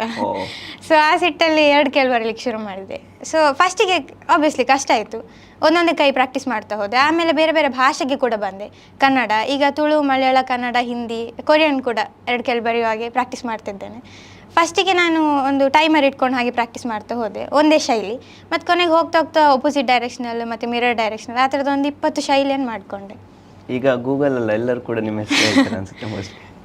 ಎಸ್, ಅದನ್ನ ಬಿಟ್ಟು ಸೊ ಬೇರೆ ಏನೆಲ್ಲ ಸ್ಕಿಲ್ಸ್ಗಳನ್ನೆಲ್ಲ ನೀವು ಕಲ್ತಿದ್ದೀರಾ? ಇನ್ ಕೇಸ್ ನಮ್ಮ ಆಡಿಯನ್ಸಿಗೆ ನೀವು ಹೇಳೋದಾದ್ರೆ. ನಾನು ಯಕ್ಷಗಾನ ಕಲಿತಿದ್ದೇನೆ ಸುಮಂಗಲ ರತ್ನಾಕರ್ ಅವ್ರ ಜೊತೆಗೆ, ಮತ್ತು ಹಿಂದೂಸ್ತಾನಿ ಸಂಗೀತ ರವಿಕಿರಣ್ ಮಣಿಪಾಲ್ ಅವ್ರ ಹತ್ರ, ಮತ್ತು ಈಗ ಅಮಿತ್ ಸರ್ ಅಂತ ವೈಲಿನ್ ಕೂಡ ಕಲಿತಾ ಇದ್ದೇನೆ. ಈ ಥರದ ಬೇರೆ ಹ್ಯಾಬಿಟ್ಸ್ ಏನಂದರೆ ಬರಿತೇನೆ, ಓದ್ತೇನೆ, ಆ ಥರದ ಬೇರೆ ಟ್ಯಾಲೆಂಟ್ಸ್ ಇಟ್ಕೊಂಡು. ಸೊ ಈಗ ನಿಮ್ಮ ಒಂದು ಪರ್ಸ್ನಾಲಿಟಿ ಡೆವಲಪ್ ಮಾಡಲಿಕ್ಕೆ ಅಥವಾ ನಿಮ್ಮ ಒಂದು ಟ್ಯಾಲೆಂಟ್ಗೆ ಒಂದು ಶೋಕೇಸ್ ಕೊಡಲಿಕ್ಕೆ ಅಥವಾ ಒಂದು ಪ್ಲ್ಯಾಟ್ಫಾರ್ಮ್ ಕೊಡಲಿಕ್ಕೆ ಸ್ವರೂಪ ಅಧ್ಯಯನ ಹೇಗೆ ಬಂತು? ಆ್ಯಂಡ್ ಅದರ ಜೊತೆಗೆ ಈಗ ನಮ್ಮ ಥಿಂಕಿಂಗ್ ಲೆವೆಲ್ಗೂ ನಿಮ್ಮ ಆ ಒಂದು ಎಜುಕೇಷನ್ ಸಿಸ್ಟಮಲ್ಲಿ ಅಥವಾ ಆ ಒಂದು ಟೆಕ್ನಿಕ್ಸ್ಗಳನ್ನು ಅಫ್ಕೋರ್ಸ್ ಮೆಮೊರಿ ಪವರ್ ಜಾಸ್ತಿ ಆಗುತ್ತೆ ಅಥವಾ ವೈಡನ್ ಆಗ್ತಾ ಹೋಗುತ್ತೆ ಮೆಮೊರಿ ಪವರ್ಸ್ ಆಗಿರಲಿ ಅಥವಾ ನೆನಪಿನ ಶಕ್ತಿ ಆಗಿರಲಿ. ಸೊ ಇದ್ರ ಬಗ್ಗೆ ಏನು ಹೇಳ್ತೀರಾ? ಸ್ವರೂಪದಿಂದ ನನಗೆ ತುಂಬ ಹೆಲ್ಪ್ ಆಗಿದೆ ಆಬ್ವಿಯಸ್ಲಿ. ಅಂದರೆ ನಾನು ಮೇಯ್ನಾಗಿ ಹೇಳೋದು ಅದೇ, ಅನುಭವದ ಶಿಕ್ಷಣ ನಿಜವಾಗಿ ಬೇಕಾದ್ದು ಅಂತ. ಇನ್ನೊಂದು ವಿಷಯ ಅಂದರೆ ನಾವು ಹಬ್ಬಗಳಿಂದಲೇ ಸ್ವರೂಪ ಸ್ಟಾರ್ಟ್ ಆಗೋದು. ಒಂದು ಸ್ಟೂಡೆಂಟಿಗೆ ಹೆಲ್ಪ್ ಆಗೋದು ಅದೇ ನಿಜವಾಗಿ. ಅಂದರೆ ಓದುವ ಹಬ್ಬ ಅಂತ ಪುಸ್ತಕಗಳನ್ನು ರಾಶಿ ಹಾಕಿರ್ತೇವೆ, ಅದು ಲೈಬ್ರರಿ ಇರೋದಕ್ಕಿಂತ ಕೆಳಗೆ ಬಿದ್ದಾಗೆ ಇತ್ತು ಜಾಸ್ತಿ ಅಂತ. ಆಮೇಲೆ ಅದು ಬಿಟ್ಟು ಬರೆಯುವ ಹಬ್ಬ ಅಂತ ಉಂಟು, ಆಮೇಲೆ ಗೀಚುವ ಹಬ್ಬ, ಆಮೇಲೆ ಮಾತನಾಡುವ ಹಬ್ಬ, ಗೋಡೆ ಹತ್ರ ಮಾತಾಡಲಿಕ್ಕಿತ್ತು ಫ್ರೀಯಾಗಿ, ಅದು ಕಾನ್ಫಿಡೆನ್ಸ್ ಬಿಲ್ಡ್ ಆಗಲಿಕ್ಕೆ. ಸೊ ಆ ಥರದ ಹಬ್ಬಗಳೆಲ್ಲ ಒಂದು ಸ್ಟೂಡೆಂಟಲ್ಲಿ ಅದು ನಿಜವಾದ ಕಲಿಕೆ ಅಲ್ವಾ ಅಂತ, ಒತ್ತಾಯ ಮಾಡಿಸಿ ಏನೋ ಮಾಡಿಸೋದಕ್ಕಿಂತ ಅದು ತನ್ನಿಂದ ತಾನೇ ಬರಬೇಕು ಅಂತ. ಸೊ ಆ ಥರದ ವಿಚಾರಗಳು ಒಂದು ಸ್ಟೂಡೆಂಟಿಗೆ ಬರ್ತದೆ, ತನ್ನಷ್ಟಕ್ಕೆ ಬರ್ತದೆ. ಸೊ ಈಗ ನೀವು ಹೇಳಿದ್ರಿ ಒಂದಷ್ಟು ಕ್ಯಾಂಪ್ಗಳನ್ನು ನೀವು ಮಾಡ್ತಾ ಇರ್ತೀರಾ ಬೇರೆ ಬೇರೆ ಕಡೆ. ಸೊ ಅಲ್ಲಿಂದ ನಿಮಗೆ ಸಿಕ್ಕಂತಹ ಫೀಡ್ಬ್ಯಾಕ್ಗಳಾಗಿರಲಿ ಅಥವಾ ಪೇರೆಂಟ್ಸ್ ಆಗಿರಲಿ, ಮಕ್ಕಳು, ಸ್ಟೂಡೆಂಟ್ಸ್, ಈಗ ನಾವೇ ನಿಮ್ಮ ಅಲ್ಲಿಗೆ ಬಂದಾಗ ನಮಗೆ ಒಂದ್ಸತಿ ವಾವ್, ಒಂದು entirely different system. So parents opinion ಮತ್ತು ಸ್ಟೂಡೆಂಟ್ಸ್ಗೆ ಒಪಿನಿಯನ್ ಎಷ್ಟಿತ್ತು, ಅದ್ರ ಜೊತೆಗೆ ಈ ಒಂದು ಸೆಟ್ ಆಫ್ ಲರ್ನಿಂಗ್ ಮತ್ತು ಅಥವಾ ಟೆಕ್ನಿಕ್ಸ್ಗಳು ಪ್ರೆಸೆಂಟ್ ಸ್ಟೂಡೆಂಟ್ಸ್ಗೆ ಎಷ್ಟು ಇಂಪಾರ್ಟೆಂಟ್ ಅಂತ ನಿಮ್ಗೆ ಅನಿಸುತ್ತೆ? ಪ್ರೆಸೆಂಟ್ ಸ್ಟೂಡೆಂಟ್ಸಿಗೆ ಆಬ್ವಿಯಸ್ಲಿ ತುಂಬ ಇಂಪಾರ್ಟೆಂಟ್. ಯಾಕಂದರೆ ಈಗಿನ ಕಾಲದವ್ರು ತುಂಬ ಜನ ಹೋಮ್ ಸ್ಕೂಲಿಂಗಿಗೆ ಹುಡುಕ್ತಾ ಇದ್ದಾರೆ. ಇದು ಶಾಲೆಯಲ್ಲಿರೋದು ಅಷ್ಟೇ. ಈಗ ಶಾಲೆಗಿಂತ ಜಾಸ್ತಿ ನಾವು ChatGPT, ಗೂಗಲ್ ಜಾಸ್ತಿ ಹೇಗಿದ್ರು ಡಿಪೆಂಡ್ ಆಗ್ತೇವೆ. ಸೊ ಅದರ ಬದಲು ಸ್ವಂತಿಕೆ ಬಳಸಲಿಕ್ಕೆ ಮೇ ಬಿ ಸ್ವರೂಪದ ಐಡಿಯಾಲಜೀಸ್ ಆಗಿರ್ಬೋದು, ಅದರದ್ದು ಕಾನ್ಸೆಪ್ಟ್ ತುಂಬ ಹೆಲ್ಪ್ ಆಗ್ತದೆ ಅಂತ ಅನಿಸ್ತದೆ. ಆ ಮೆಮರಿ ಟೆಕ್ನಿಕ್ಸ್ಗಳೆಲ್ಲ ಬರೀ ಓದೋದಕ್ಕಿಂತ ಇಮೇಜ್ ಇದ್ದ ಕಾರಣ ನಮಗೆ ಮನಸ್ಸಿಗೆ ಹೆಚ್ಚು ಉಳಿತದೆ ಇಮೇಜಸ್ ಎಲ್ಲ. ಸೊ ಸ್ವರೂಪಕ್ಕೆ ಲೈಕ್ ಮಾಡರ್ನಿನ ಕಾಲಕ್ಕೆ ತುಂಬ ಹೆಲ್ಪ್ ಆಗ್ತದೆ ಅನಿಸ್ತದೆ. ಮತ್ತು ಪೇರೆಂಟ್ಸ್ ಇದು ಫೀಡ್ಬ್ಯಾಕ್ ಕೇಳಿದ್ರಿ, ಅವರು ಫಸ್ಟ್ ಸ್ವರೂಪಕ್ಕೆ ಅಥವಾ ಸ್ವರೂಪ ನೋಡಿದಾಗ ನನಗೆ ಮೊದಲೇ ಯಾಕೆ ನೀವು ಸಿಗಲಿಲ್ಲ ಅಂತ ಹೇಳೋದುಂಟು. ಸೊ ಯೂಶ್ವಲಿ ಅದೇ ಇರ್ತದೆ. ಸೊ ನನಗೆ ಕೂಡ ಅಂದರೆ ತುಂಬ ಸ್ಟೂಡೆಂಟ್ಸ್ ಬಂದು ಮೊದಲೇ ಸಿಕ್ಕಿದ್ರೆ ನಾನು ನಿಮಗೆ ಆಗ್ತಿದ್ದೆ, ಈಗೆಂತ ಮಾಡಲಿ ಅಂತ ಕೇಳುವಾಗ ಖುಷಿ ಆಗ್ತದೆ ಉಳಿದವರನ್ನು ಇನ್ಸ್ಪೈರ್ ಮಾಡಲಿಕ್ಕೆ. ಈಗ ನೀವು ಮಾತಾಡುವಾಗ ಹೇಳಿದ್ರೆ ನಿಮ್ಮ ಈ ಒಂದು ಸಿಸ್ಟಮ್ನಿಂದ ಮೆಮೊರಿ ಪವರ್ ಇನ್ಕ್ರೀಸ್ ಆಗುತ್ತೆ, ಹೊಸ ಮೆಮೊರಿ ಟೆಕ್ನಿಕ್ಸ್ಗಳನ್ನೆಲ್ಲ ಕರಿತೀರಾ ಅಂತ. ಸೊ ನಮಗೆಲ್ಲ ಈಗ ನಾನು ಉಜಿರೆಯಿಂದ ಮಂಗಳೂರಿಗೆ ಬರುವಾಗ ಎಷ್ಟು ಬಸ್ಸಿಗೆ ಕೊಟ್ಟೆ ಅಥವಾ ಯಾವ ಬಸ್ಸಲ್ಲಿ ಬಂದೆ, ಕರೆಕ್ಟ್ ನಂಬರ್ಸ್ ಎಲ್ಲ ನೆನಪಿರೋದಿಲ್ಲ. ಸೊ ಕ್ಯಾಶುವಲ್ ಆಗಿ ನಿನ್ನೆ ಯಾರ ಹತ್ರ ಏನು ಹೇಳಿದ್ವಿ ಇವತ್ತು ನೆನಪಿರೋದಿಲ್ಲ, ನಾಳೆ ಯಾರ ಹತ್ರ ಏನು ಹೇಳ್ತೀವಿ ಅನ್ನೋದು ಗೊತ್ತಿರೋದಿಲ್ಲ. ಸೊ ನಿಮ್ಮದು ಒಂದು ಮೆಮೊರಿ ಪವರ್ನ ಟೆಸ್ಟ್ ಮಾಡೋಣ ಅಂತ ಒಂದು ಟಾಸ್ಕ್ ಇದೆ ನಿಮಗೆ, ಓಕೆ ಅಲ್ಲ? ಸರಿ, ಫೈನ್. ಸೊ ನಿಮ್ಗೆ ಯಾವ ಥರ ಮೆಮೊರಿ ಪವರ್ಸ್, ಅಥವಾ ಸೆಂಟೆನ್ಸಾ, ವರ್ಡ್ಸಾ, ಅಥವಾ ಟಂಗ್ ಟ್ವಿಸ್ಟರ್ಸಾ? ಯೂಶ್ವಲಿ ನಾವು ಶೋ ಮಾಡೋದು ಲೈಕ್ ಒಂದು ಆ್ಯಕ್ಚುಲಿ 1ರಿಂದ 1,000ವರೆಗೂ ಅಷ್ಟು ಹೇಳಿದರೆ ಅದನ್ನು ರಿಪೀಟ್ ಮಾಡ್ಬೋದು. 1ರಿಂದ 1000 ಅದರ ಪ್ರಾಕ್ಟೀಸಲ್ಲಿ ಇದ್ದೇನೆ ನಾನು. ಮತ್ತು ಇನ್ನೊಂದು ಏನಂದರೆ ಸ್ವರೂಪದಲ್ಲಿ ಕೈಯಲ್ಲಿ ನೀವು ಮೊಬೈಲ್ ನಂಬರನ್ನು ಕೊಟ್ಟರೆ ಕೂಡಲೇ ಮೊಬೈಲ್ ನಂಬರನ್ನು ಹೇಳ್ತೇವೆ. ಮತ್ತು ಈ ಸೋಷಿಯಲ್ ಸೈನ್ಸಲ್ಲಿ ತುಂಬ ಡೇಟ್ಸ್ ಇರ್ತದಲ್ಲ, ಅದನ್ನು ನೆನ್ಪಿಟ್ಕೊಳ್ಳಿ ಕೂಡ ನಮ್ಮ ಮೆಮರಿ ಟೆಕ್ನಿಕ್ಸನ್ನು ಹಾಕ್ಕೊಂಡಿದ್ದೀವಿ. ಇದು ನನಗೆ 10th ಸಿಕ್ಕಿದ್ರೆ ಸೋಷಿಯಲ್ ಸೈನ್ಸಲ್ಲಿ ತುಂಬ ಸುಲಭ ಆಗ್ತಿತ್ತು. ಅವ್ರು ಯಾವಾಗ ಬಂದು ಫಸ್ಟ್ ವರ್ಲ್ಡ್ ವಾರ್ ಯಾವಾಗ ಆಯಿತು, ಸೆಕೆಂಡ್ ವರ್ಲ್ಡ್ ವಾರ್ ಯಾವಾಗ ಆಯಿತು, ಅವ್ರು ಯಾವಾಗ ಅಟ್ಯಾಕ್ ಮಾಡಿದ್ರು, ಇವ್ರು ಯಾವಾಗ ಅಟ್ಯಾಕ್. ಸೊ ನಮ್ಮ ಸ್ಟುಡಿಯೋ ಕಡೆಯಿಂದ ಮತ್ತು ಎಲ್ಲ ಆಡಿಯನ್ಸ್ ಕಡೆಯಿಂದ ಸೊ ಕಂಗ್ರ್ಯಾಚುಲೇಷನ್ಸ್. 1ರಿಂದ 1000 ನಂಬರ್ ಹೇಳೋದೇ ಕಷ್ಟ, ಅಂಥದ್ರಲ್ಲಿ ಅಷ್ಟು ವರ್ಡ್ಸ್ಗಳನ್ನು ನೀವು ನೆನ್ಪಿಟ್ಕೊಳ್ತೀರಾ, ಅದನ್ನ ರಿಪೀಟ್ ಮಾಡ್ತೀರಾ. So salute for your talent. So ಅದೇ ಟ್ಯಾಲೆಂಟ್ನ ಒಂದು ಟೆಸ್ಟ್ ಮಾಡುವಂಥ ಜಲಕ್ ನಾವು ಒಂದಷ್ಟು ವರ್ಡ್ಸ್ಗಳನ್ನು ಹೇಳ್ತೀವಿ. ಸೊ ನೀವು ಅದನ್ನು ರಿಪೀಟ್ ಮಾಡಿದ್ರೆ ಆಯಿತು. S, start ಮಾಡುವಲ್ಲ? ಎಸ್, ಈಗ ಇವರ ಮೆಮೊರಿ ಪವರನ್ನು ನಾವು ಟೆಸ್ಟ್ ಮಾಡುವ. ನಮ್ಮ ಹತ್ರ ಒಂದಷ್ಟು ವರ್ಡ್ಸ್ಗಳಿದೆ. ಸೊ ಅದು ಯಾವ ವರ್ಡ್ಸ್ ಇದೆ ಅಂತ ಅವರಿಗೂ ಗೊತ್ತಿಲ್ಲ.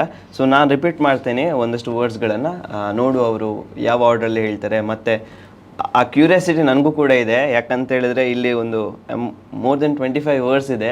ಸೊ ನನಗೂ ಈಗ ಕ್ಯಾಮ್ರಾ ನೋಡ್ಕೊಂಡು ಹೇಳಿ ಅಂತ ಹೇಳಿದ್ರೆ ಗೊತ್ತಾಗೋದಿಲ್ಲ. ಸೊ ಅವ್ರ ಹತ್ರ ನೋಡುವ, ಆ ಮೆಮೊರಿ ಪವರನ್ನು ಟೆಸ್ಟ್ ಮಾಡುವ. ಸೊ ಅದಕ್ಕೆ ಇನ್ಸ್ಪಿರೇಷನ್ ಏನು ಅನ್ನೋದನ್ನು ಮತ್ತೆ ಕೇಳುವ. ಎಸ್, ಸ್ಟಾರ್ಟ್ ಮಾಡುವಲ್ಲ? ಸೊ ನಾನು ರ್ಯಾಂಡಮ್ ಆಗಿ ಹೇಳ್ತಾ ಹೋಗ್ತೇನೆ, ಟಿಕ್ ಮಾಡ್ತಾ ಹೋಗ್ತೇನೆ ನನ್ನ ಒಂದು ಕೌಂಟಿಗೋಸ್ಕರ. ಎಸ್, 9 ಲಾರಿ, 7 ಹೋಳಿಗೆ, 16 ಸೆಗಣಿ, 2 pen, 12 shirt, 21 bag, 17 ribbon, 1 compass box, 5 ಬೆಕ್ಕು, 24 ಸೈಕಲ್, 19 ಚಾಕ್ ಬಾಕ್ಸ್, 22 ಭತ್ತದ ತೆನೆ, 4 ಕತ್ತರಿ, 14 ಕರ್ಟನ್, 3 10 ಮೂರಿಲ್ಲ 10 ಮೈಕ್. ಸೊ ಮಧ್ಯದಲ್ಲಿ ಒಂದು ನಂಬರ್ ಇದೆ, ಕೊಡಿ. ನಂದೇ ನಂಬರ್ ಹೇಳ್ತೀನಿ, 2 ನಂಬರ್ಸ್ ಹೇಳ್ತೀನಿ. ಸೊ ಅದರದ್ದು number 23. Okay, 8660566555. Okay, 25 banana, 20 mango juice, 8 ಚೆಂಡೆ, 13 ಟ್ಯೂಬ್ ಲೈಟ್, 18 ಸ್ಕೆಚ್, 15 ಫ್ಲಾಸ್ಕ್, 6 ಚಪ್ಪರ್. 6 ಚಪ್ಪರ್. ಹಾಂ, ಎಸ್. 3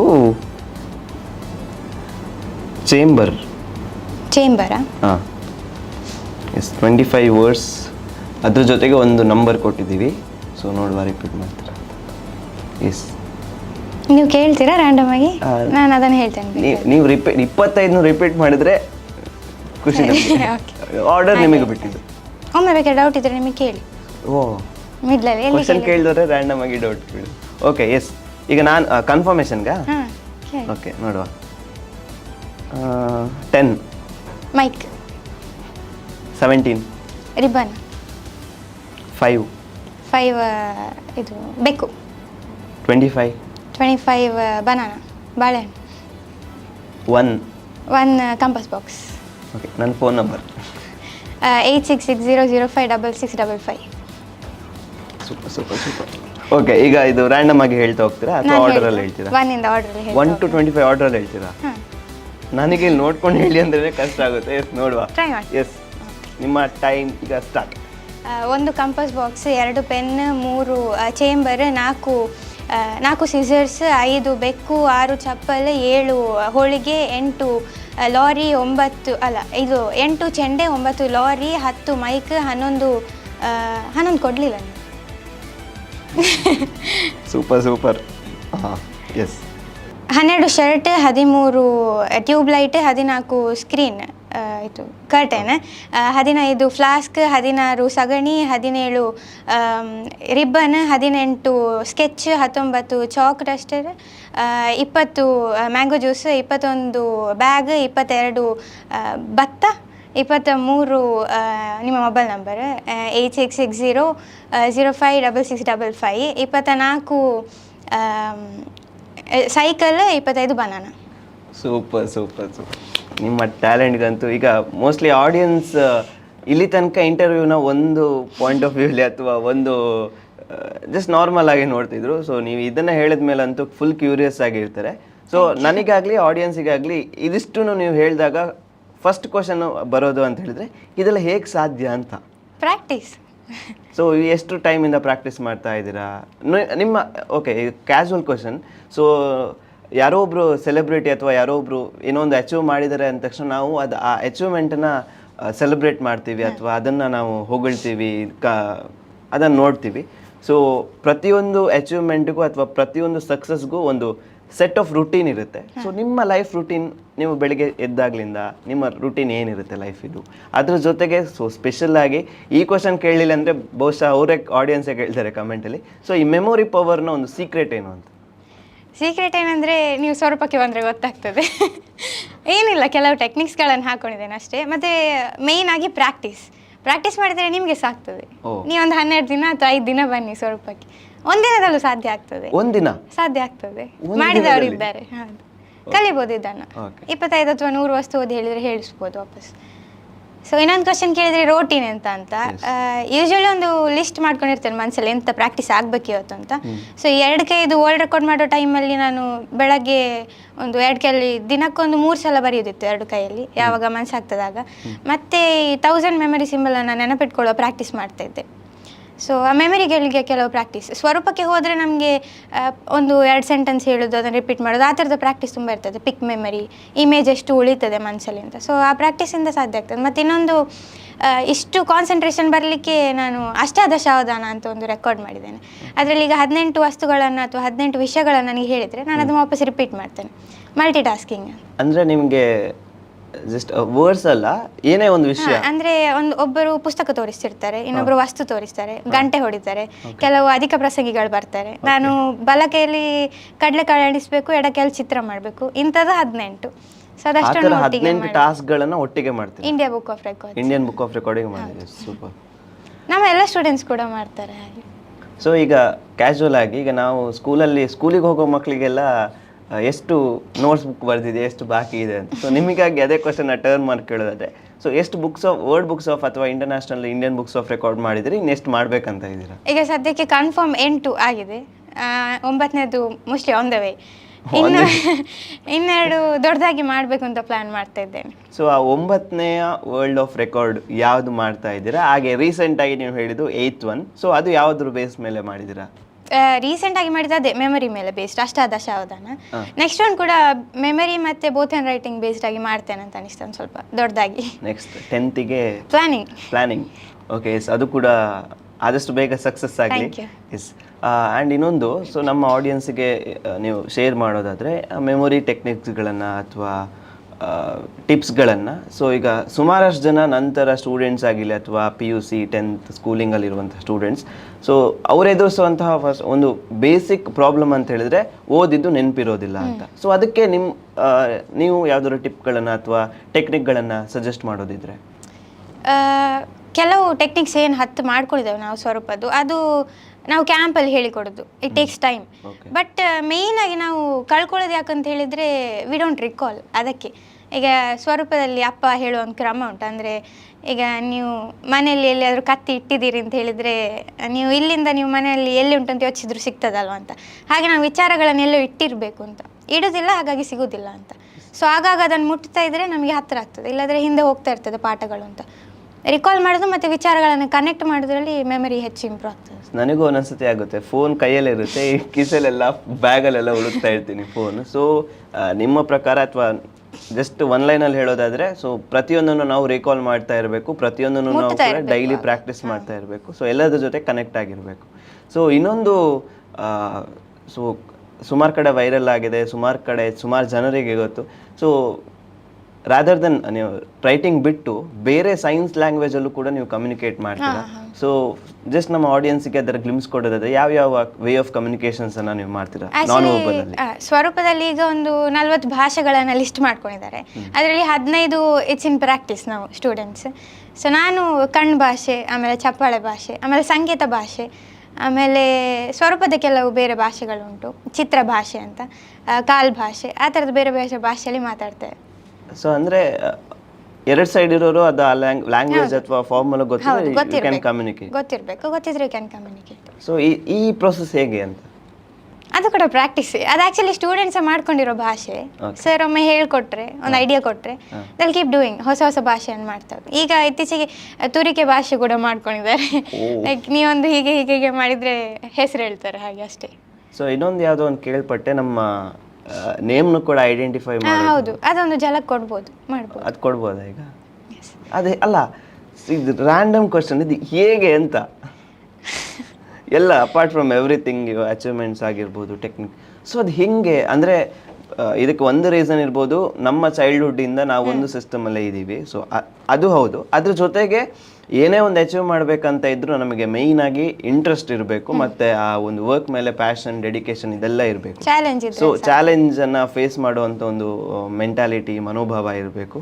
ಸೊ ಆ್ಯಂಡ್ ಇನ್ನೊಂದು, ಈಗಿನ ಜನ್ರೇಷನಲ್ಲಿ ಏನಾಗಿದೆ ಅಂತ ಹೇಳಿದ್ರೆ, ನಮ್ಮನ್ನು ಸೇರಿಸಿದಾಗೆ ನಮಗೆಲ್ಲ ಫ್ರ್ಯಾಕ್ಷನ್ ಆಫ್ ಸೆಕೆಂಡಿಗೆ, ಸೊ 2 ಮಿನಿಟ್ಸಲ್ಲಿ ಮ್ಯಾಗಿ ಆಗಿದಾಗೆ, 10 ನಿಮಿಷದಲ್ಲಿ ಡೆಲಿವರಿ ಆದಾಗೆ, ಫಾಸ್ಟ್ ಫುಡ್ಗಳೆಲ್ಲ ಆದಾಗೆ. ಸೊ ಎಲ್ಲ ಅಚೀವ್ಮೆಂಟ್ಸ್ಗಳು ಅಥವಾ ನಾಳೆ ಬೆಳಿಗ್ಗೆ ಎದ್ದ ತಕ್ಷಣ ನಾನು 4 ಜನ ರೆಕಾಗ್ನೈಸ್ ಮಾಡಬೇಕು ಅನ್ನೋ ಮೆಂಟಾಲಿಟಿಗಳ ಮಧ್ಯೆ, ಅಂಥ ಒಂದು ಸಿಚುವೇಶನ್ ಮಧ್ಯೆ. ಸೊ ಇದೊಂದು ಲೆಂದಿಯರ್ ಪ್ರೊಸೆಸ್ ಆ್ಯಂಡ್ ತುಂಬ ಟೈಮ್ ತಗೊಳ್ಳುತ್ತೆ. ಸೊ ಬಹುಶಃ ಒಂದು 10 years ಬ್ಯಾಕ್, ಸೊ ಆದಿಸ್ವರೂಪ ಅಂತ ಹೇಳಿದರೆ ಬಹುಶಃ ಯಾರಿಗೂ ಗೊತ್ತಿರಲಿಕ್ಕಿಲ್ಲ. ಸೊ ಇವತ್ತು ನಮ್ಮ ಸ್ಟುಡಿಯೋದಲ್ಲಾಗಿರಲಿ ಅಥವಾ ಆಡಿಯನ್ಸ್ಗೆ ಯಾರು ಅಂತ ಗೊತ್ತು. ಸೊ ಬೇಸಿಕ್ ಮಂತ್ರ ಏನು ನೀವು ಫಾಲೋ ಮಾಡೋದು? ನಾನು ಅದೇ ಅಪ್ಪ ಪದೇ ಹೇಳ್ತಿರೋದು ಯಾಕಾಗಲ್ಲ ಅಂತ. ಮತ್ತು ಅದೊಂದು ನಿನ್ನೆ ಕೂಡ ನಾನು ಮನೆಯಲ್ಲಿ, ನಿನ್ನೆ ಅಲ್ಲ ಸ್ವಲ್ಪ ದಿನ ಆಯಿತು, ಬೋರ್ಡಲ್ಲಿ ದೊಡ್ಡದಾಗಿ ಬರೆದಿದ್ದೆ, ನಿನ್ನೆಯ ನಾನಲ್ಲ ನಿನ್ನೆಯ ಹಾಗಲ್ಲ ಅಂತ. ಈಗ ಹೋದ್ರು ಮನೆ ಬೋರ್ಡಲ್ಲಿ ಉಂಟು, ನಿನ್ನೆ. ಅದು ಅಪ್ಪ ಹೇಳ್ತಿರೋದು, ನಮ್ಮ ಸ್ವರೂಪದ ಒಂದು ಸ್ಲೋಗನ್ ಕೂಡ, ನಿನ್ನೆಯ ನಾನಲ್ಲ ನಿನ್ನೆಯ ಹಾಗಲ್ಲ ಅಂತ. ನಿನ್ನೆಯ ನಾನಲ್ಲ ನಿನ್ನೆಯ ಹಾಗಲ್ಲ. So super line. ಅದೇ credits go to my parents, ಅವರದೇ. And in case of course parents ಕಡೆಗೆ ಬರೋದಾದರೆ, ಸೊ ಅವ್ರದ್ದು ಕೂಡ ಮೇಜರ್ ಡಿಸಿಷನ್ಸ್, ಅವ್ರದ್ದು ಕೂಡ ಮೇಜರ್ ಕಾಂಟ್ರಿಬ್ಯೂಷನ್ ಇರುತ್ತೆ. ಸೊ ಈ ಎಲ್ಲ ಹರ್ಡಲ್ಸ್ಗಳನ್ನು ದಾಟಲಿಕ್ಕೆ, ಈ ಎಲ್ಲ ಅಚೀವ್ಮೆಂಟ್ಸ್ಗಳನ್ನು ಮಾಡಲಿಕ್ಕೆ ಅಫ್ಕೋರ್ಸ್ 8 ರೆಕಾರ್ಡ್ಗಳನ್ನು ಮಾಡಿ 9ನೇದು ಮಾಡ್ತಾ ಇದ್ದೀರಾ, 10ನೇದು 11ನೇದು ಮಾಡಬೇಕು ಅಂತ ಅಂದ್ಕೊಂಡಿರೋದು ಸುಲಭದ ಮಾತೇ ಅಲ್ಲ. So and again congratulations for that. So ನಿಮ್ಮ ಪೇರೆಂಟ್ಸ್ ಸಪೋರ್ಟ್ ಎಷ್ಟು ಇಂಪಾರ್ಟೆಂಟ್ ಆಗಿತ್ತು? ಸೊ ನಾರ್ಮಲ್ ಆಗಿ ಈಗ ನಾವು ಅಷ್ಟೇ ಎಕ್ಸಾಮ್ಸ್ಗಳಲ್ಲಿ ಪಾಸ್ ಆಗಲಿಲ್ಲ ಅಂತ ಹೇಳಿದ್ರೆ ನಮಗೊಂದು ಟೆನ್ಷನ್ ಆಗುತ್ತೆ, ಮನೇಲಿ ಏನು ಹೇಳ್ತಾರೆ, ಅಪ್ಪ ಏನು ಹೇಳ್ತಾರೆ, ಅಮ್ಮ ಏನು ಹೇಳ್ತಾರೆ, ಅಪ್ಪ ಇವತ್ತು ಬೆಲ್ಟಲ್ಲಿ ಹೊಡಿತಾರ ಕೋಲಲ್ಲಿ ಹೊಡಿತಾರ ಅನ್ನೋದೆಲ್ಲ ಇರುತ್ತೆ. ಸೊ ನಿಮಗೆ ಎಷ್ಟು ಚಾಲೆಂಜಿಂಗ್ ಆಗಿತ್ತು ಆ್ಯಂಡ್ ಪೇರೆಂಟ್ಸ್ ಸಪೋರ್ಟ್ ನಿಮ್ಮ ಈ ಒಂದು ಜರ್ನಿಗೆ ಎಷ್ಟು ಇಂಪಾರ್ಟೆಂಟ್ ಆಗಿತ್ತು? ಕೋಲಲ್ಲಿ ಹೊಡಿತಾರಂತ ಭಯ ಯಾವತ್ತಿರಲಿಲ್ಲ. ಫೇಲ್ ಆದರೆ ಪಾರ್ಟಿ ಕೊಡಿಸ್ತೇನೆ ಅಂತ ಅಪ್ಪ ಹೇಳ್ತಿರ್ತಾರೆ ಹಾಗೆ. ಸೊ ಅಂದರೆ ಅಮ್ಮ ಚಿಕ್ಕವಳಿಂದ ಕೂಡ ಸಾಹಿತ್ಯದ ಕಡೆ ಕರ್ಕೊಂಡು ಹೋಗಿದ್ದಾರೆ, ಯಕ್ಷಗಾನದ ಕಡೆ ಕರ್ಕೊಂಡು ಹೋಗಿದ್ದಾರೆ. ಸ್ವರೂಪದಲ್ಲಿ ಸೆಮಿನಾರ್ಸಿಗೆ ಬಂದರೆ ಅಪ್ಪ ಅಮ್ಮ ಅವ್ರಿಗೆ ಕೇಳೋದುಂಟು ಯಾವತ್ತೂ ಕೂಡ, ನಿಮ್ಮ ಮಕ್ಕಳನ್ನ ನೀವು ಎಲ್ಲಿ ಕರ್ಕೊಂಡು ಹೋಗ್ತಾ ಇದ್ದೀರಿ ಅಂತ. May be city centre mall ಆ ಥರ ಎಲ್ಲ ಹೇಳ್ತಾರೆ. ಬಟ್ ಯಾವತ್ತಾದರೂ ಸೈಂಟಿಸ್ಟ್ಗಳ ಕಡೆಗೆ ಕರ್ಕೊಂಡು ಹೋಗಿದ್ದೀರಾ ಅಥವಾ ಓದುಗರ ಕಡೆಗೆ, ಬರಹ ಅಥವಾ ಸಾಹಿತಿಗಳ ಕಡೆ ಕರ್ಕೊಂಡು ಹೋಗಿದ್ದೀರಾ? ಆ ಥರದ ಕೆಲಸ ನನ್ನ ಪೇರೆಂಟ್ಸ್ ಮಾಡಿದ್ದಾರೆ. ಮತ್ತು ಅಪ್ಪ ಎಜುಕೇಷನ್ ಕಡೆ ಕರ್ಕೊಂಡು ಹೋಗಿದ್ದಾರೆ, ನನ್ನನ್ನು ಸೈಕಾಲಜಿ ಕಡೆ ಕರ್ಕೊಂಡು ಹೋಗಿದ್ದಾರೆ, ಅಥವಾ ಮಾತು ಕರಳಾಗಲಿಕ್ಕೆ ಒಂದು ಅದರ ಕಡೆ ಕರ್ಕೊಂಡು ಹೋಗಿದ್ದಾಳೆ. ಮತ್ತು ಫಲಿತಾಂಶದ ಬರಹದ ಕಡೆಗೆ ಎಲ್ಲದರ ಕಡೆಗೆ ಕರ್ಕೊಂಡು ಹೋದ ಕಾರಣ ಆ ಕ್ಷೇತ್ರಗಳಲ್ಲಿ ಇದ್ದೇನೆ ಅಂತ. ಸೊ ಯಾರೋ ಕಾರಣರಾಗಬೇಕು, ಯಾರೋ ಕರ್ಕೊಂಡು ಹೋಗಬೇಕು ಅಂತ. ಇವಾಗ ಆದಿಸ್ವರೂಪ ಅವರ ಮಾತುಗಳನ್ನು ನಾವೆಲ್ಲ ಕೇಳಿ ಆಯಿತು. ಈಗ ಆ ಸ್ಕಿಲ್ಗಳನ್ನು, ಟೆಕ್ನಿಕ್ಗಳನ್ನು ಟೆಸ್ಟ್ ಮಾಡುವಂತಹ ಟೈಮ್. ನಮ್ಮ ಜೊತೆಗೆ ಸ್ಟುಡಿಯೋದಲ್ಲಿ ಸ್ವರೂಪಾಧ್ಯಯನ ಕೇಂದ್ರದ ಸ್ಟೂಡೆಂಟ್ ಆಗಿರುವಂತಹ, ಅದರ ಜೊತೆಗೆ 10 ರೆಕಾರ್ಡ್ಸ್ಗಳನ್ನು ಮಾಡಿರುವಂತಹ ಪ್ರಸನ್ನ ಅವರು ಇದ್ದಾರೆ. ಸೊ ಕಾರ್ಯಕ್ರಮಕ್ಕೆ ನಮಸ್ಕಾರ. ಇವರ ಬಗ್ಗೆ ಒಂದಷ್ಟು ಇಂಟ್ರಡಕ್ಷನ್ ಕೊಡೋದಾದರೆ? ಇವನೀಗ 9th ಅಲ್ಲಿದ್ದ, ನೆಕ್ಸ್ಟ್ 10th ಹೋಗೋದು. ಅವನ 10 ವರ್ಲ್ಡ್ ರೆಕಾರ್ಡ್ಸಲ್ಲಿ ಕೆಲವಂದರೆ ಒಂದು ಕೊಡೆಯಲ್ಲಿ, ದೊಡ್ಡ ಕೊಡೆಯಲ್ಲಿ 10th ಸ್ಟ್ಯಾಂಡರ್ಡ್ನ ಕಂಪ್ಲೀಟ್ ಪೋರ್ಷನನ್ನು ಮಾಡಿದ್ದಾನೆ. ಎಲ್ಲಿ ಮುಟ್ಟಿದ್ರು ಕೂಡ ಹೇಳ್ತಾನೆ, ಎಲ್ಲ ಸಬ್ಜೆಕ್ಟ್ಸ್. ಮತ್ತು ಇನ್ನೊಂದು ಸೋಷಿಯಲ್ ಸಬ್ಜೆಕ್ಟನ್ನು ಕೈಭಾಷೆ ಮೇಕೆ ಭಾಷೆ ಅನ್ನುವ ಈಗ ತೋರಿಸುವ ಟೆಕ್ನಿಕಲ್ಲಿ ಇಡೀ ಟೆಕ್ಸ್ಟ್ ಬುಕ್ಕನ್ನು ಮಾಡಿದ್ದಾನೆ. ಇನ್ನೊಂದು ರೆಕಾರ್ಡ್ ಏನಂದರೆ ಭಗವದ್ಗೀತೆಯನ್ನು, ಕಂಪ್ಲೀಟ್ ಭಗವದ್ಗೀತೆಯನ್ನು ಪಿಕ್ಟೋರಿಯಲ್ ಲ್ಯಾಂಗ್ವೇಜ್, ಚಿತ್ರದ ಮೂಲಕ, ಅದು ಕೂಡ ಸ್ವರೂಪದ ಚಿತ್ರ ಭಾಷೆ ಅಂತ ಒಂದು 84,426 ಚಿತ್ರ ಮಾಡಿ ಡೆಪೆಕ್ಟ್ ಮಾಡಿದ್ದಾನೆ. ಓ ಸೂಪರ್ ಸೂಪರ್. ಎಸ್, ಈಗ ನೀವೀಗ ಯಾವ ಟೆಕ್ನಿಕನ್ನು ಪ್ರೆಸೆಂಟ್ ಮಾಡ್ತಾ ಇದ್ದೀರಾ? ಸೊ ನಾವೇನು ಮಾಡಬೇಕು ಅದಕ್ಕೆ? ನೀವು ಒಂದು ಹೆಸರು ಮತ್ತು ಮೊಬೈಲ್ ನಂಬರ್ ಬರೀರಿ. ಒಂದು ಹೆಸರು ಮತ್ತೆ ಮೊಬೈಲ್ ನಂಬರ್ನ ಬರೆದು ಇವರಿಗೆ ಅವನಿಗೆ ಕೊಟ್ರೆ, ನನಗೆ ಬೇಡ. ಸೊ ಅವನು ಅದನ್ನು ನನಗೆ ಸೈನ್ ಲ್ಯಾಂಗ್ವೇಜಲ್ಲಿ ಈಗ ಅವ್ರು ನಿಮಗೆ ಫಸ್ಟ್ ಅವ್ನು ಚಪ್ಪಳೆ ಭಾಷೆಯಲ್ಲಿ ಹೆಸರನ್ನು ಹೇಳ್ತಾನೆ. ಓಕೆ. ಆಮೇಲೆ ಸ್ವರೂಪದ ಒಂದು ಸಂಕೇತ ಭಾಷೆ ಅಂತಿದೆ, ಆ ಭಾಷೆಯಲ್ಲಿ ಮೊಬೈಲ್ ನಂಬರನ್ನು ಹೇಳ್ತಾನೆ. ಓಕೆ, ಈಗ ನಾವು ಟೆಸ್ಟ್ ಮಾಡುವ. ಒಂದು ನೇಮ್ ಮತ್ತೆ ಒಂದು ನಂಬರನ್ನು ನಾನು ಇವ್ರಿಗೆ ಕೊಡ್ತೀನಿ. ಇವರು ಅದನ್ನು ಅವರ ಸೈನ್ ಲ್ಯಾಂಗ್ವೇಜ್ಗಳ ಮೂಲಕ ಅಥವಾ ಕ್ಲಾಪ್ ಲ್ಯಾಂಗ್ವೇಜ್ಗಳ ಮೂಲಕ ಅವರು ಕಮ್ಯುನಿಕೇಟ್ ಮಾಡ್ತಾರೆ. ಎಸ್, ಈಗ ನಾನು ಒಂದು ನೇಮ್ ಮತ್ತು ಒಂದು ನಂಬರನ್ನು ಬರೆದಿದ್ದೀನಿ. ಸೊ ನೋಡ್ಬೋದು ಆ ನೇಮ್ ಮತ್ತು ಒಂದು ನಂಬರ್. ಎಸ್, ಈ ನೇಮ್ ಮತ್ತು ಈ ಒಂದು ನಂಬರನ್ನು ಪ್ರಸನ್ನ ಅವರಿಗೆ ತೋರಿಸ್ತೀನಿ. ಅವರು ಅವರ ಸೈನ್ ಲ್ಯಾಂಗ್ವೇಜ್ ಮೂಲಕ ಅವರಿಗೆ ಕಮ್ಯುನಿಕೇಟ್ ಮಾಡ್ತಾರೆ. ನನಗೂ ಕೂಡ ಫುಲ್ ಕ್ಯೂರಿಯಸ್ ಅಲ್ಲಿ ಇದ್ದೀನಿ, ಹೇಗೆ ಹೇಳ್ತಾರೆ ಅನ್ನೋದು. ಹೆಸರು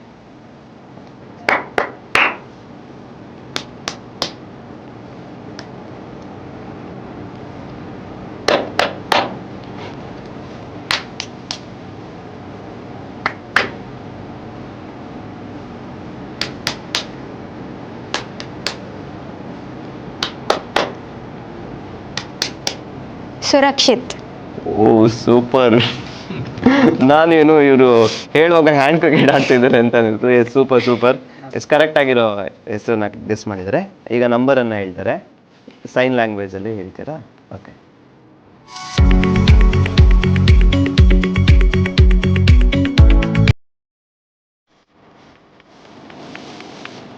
ಓಕೆ, ರೆಡಿ? ಎಸ್.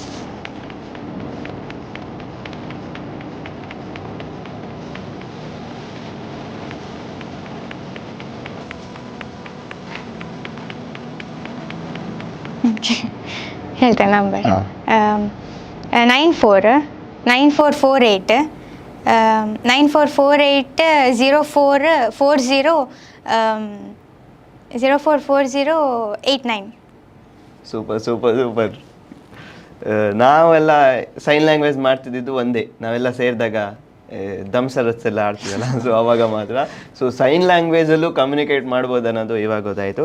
ಸೊ 2 ಟೆಕ್ನಿಕನ್ನು ನೋಡಿದ್ವಿ ನಾವು. ನಮಗೆ ಇನ್ನೊಂದು ಕ್ಯೂರಿಯಾಸಿಟಿ ಇದೆ. ಸೊ ಇನ್ನೊಂದು ಟೆಕ್ನಿಕನ್ನು ಅವರು ನಮಗೆ ಪ್ರೆಸೆಂಟ್ ಮಾಡಲಿಕ್ಕೆ ಇದ್ದಾರೆ. ಸೊ ಈಗ ನಾವೊಂದು ನೇಮನ್ನು ಕೊಟ್ಟರೆ ಅವರು ಅದನ್ನು ಡ್ರಾ ಮಾಡಿ ಅವರಿಗೆ ಹೇಳ್ತಾರೆ ಅಂದರೆ. S, super.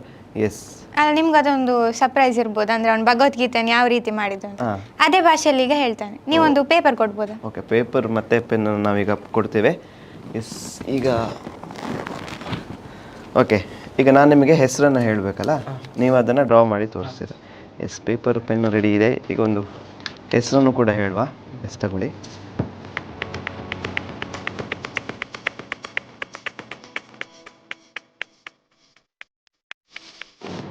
ಎಸ್, ಒಂದು ನೇಮನ್ನು ಕೊಟ್ಟಿದ್ದೀನಿ, ನೋಡುವ.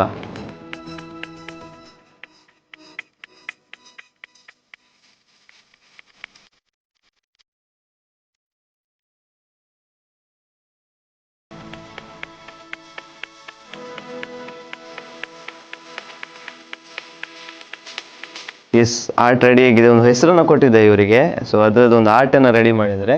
So ಇದನ್ನೀಗ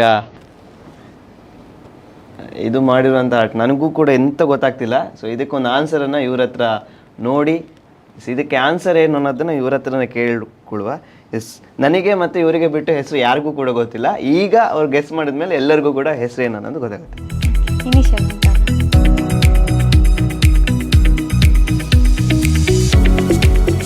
CK Prashant.